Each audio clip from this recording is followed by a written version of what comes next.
Hi అండి. అందరూ బాగున్నారా? అన్నా చెల్లెల బంధం, అక్కా తమ్ముల బంధం ఎన్ని మాటలు చెప్పినా, ఎన్ని కవితలు రాసినా సరిపోనిది. ఈ బంధానికి ప్రేమ, ఆప్యాయత అనేవి 2 కళ్ళు. ఇటువంటి అనుబంధాన్ని మరింత బలపరుస్తూ మన సంస్కృతిలో ఒక అద్భుతమైన పండుగ ఉంది. అదేనండి భోగిని హస్త భోజనం. దీపావళి తర్వాత వచ్చే కార్తీక శుద్ధ విదియ రోజున ఈ పండుగను జరుపుకుంటారు. ఈ రోజున సోదరులు తమ సోదరి ఇంటికి వెళ్ళి ఆమె ప్రేమతో వండిన భోజనం చేస్తారు. ఇది కేవలం భోజనం మాత్రమే కాదు, తరతరాలుగా వస్తున్న ఒక ఆచారం. ఇది అన్నా చెల్లెల మధ్య ఉన్న అనురాగాన్ని, బంధాన్ని మరింత బలోపేతం చేస్తుంది. దీని వెనుక ఒక ఆసక్తికరమైన పురాణాల కథ కూడా ఉందండి. అదేంటో ఈ వీడియోలో తెలుసుకుందాం.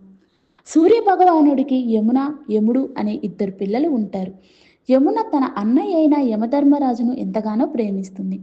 వివాహమై అత్తగారింటికి వెళ్ళిన తర్వాత తన అన్నయ్యను తన ఇంటికి భోజనానికి పిలుస్తుంది. కానీ యమధర్మరాజు లోకంలోని పాపపుణ్యాలు లెక్కించడంలో, శిక్షించడంలో చాలా బిజీగా ఉండడం వల్ల చెల్లి ఇంటికి వెళ్ళడానికి సమయం దొరకదు. ఎన్నిసార్లు పిలిచినా అన్న రాకపోవడంతో యమున బాధపడుతుంది.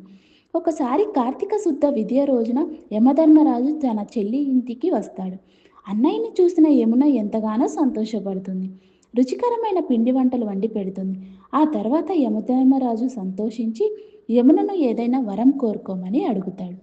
అప్పుడు యమున కార్తీక శుద్ధ విదియ రోజున ఏ సోదరుడు తన సోదరి చేతి భోజనం చేస్తాడో వారికి అకాల మరణం కలగకుండా చూడు. ఆ సోదరునికి దీర్ఘాయుషు, ఆరోగ్యం ప్రసాదించు అని అడుగుతుంది. ఆ కోరికకు యమధర్మరాజు ఎంతో సంతోషించి, సరే అలాగే జరుగుతుంది. ఈరోజు సోదరి చేతి భోజనం చేసిన వారికి అపమృత్యు దోషాలు ఉండవు. ఆ సోదరి ఎప్పుడు సౌభాగ్యవతిగా ఉంటుందని వరమిస్తాడు. ఆ తర్వాత నుంచే ఈ భోగిని హస్త భోజనం ఆచారం మొదలైంది. అందరికీ భోగిని హస్త భోజనం శుభాకాంక్షలండి.